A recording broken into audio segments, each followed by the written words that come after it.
Hi, I'm pretty excited about this volume of Ethnologies, published by the Folklore Studies Association of Canada, Association Canadienne d'Ethnologie et de Folklore. This volume is particularly dedicated to intangible cultural heritage in emergencies, looking specifically at ICH in Ukraine. After the crisis in Syria and numerous natural disasters, UNESCO and various committees started thinking about intangible cultural heritage in situations of emergency. And in 2020, they passed a resolution and a document related to this.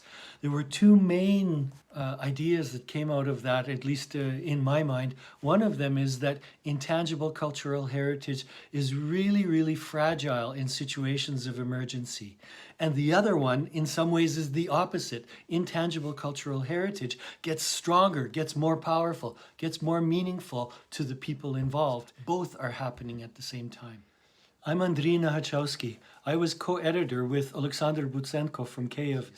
Actually, this emergency situation is really relevant to Ukraine ever since the invasion of Crimea and parts of the Donbass in 2014, and especially since the full-scale invasion of Russia into Ukraine from 2022 and continuing on until today.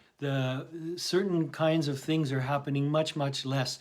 The culture bearers have become refugees or perhaps have been killed. You can't have markets and calendar celebrations if you've got to hide because there are bombs falling and there's a curfew and you can't have groups of more than 10 people. The flip side of that, of course, is the huge increase in intensity insofar as intangible cultural heritage is connected with identity. Then ICH has really become also super more powerful, super important.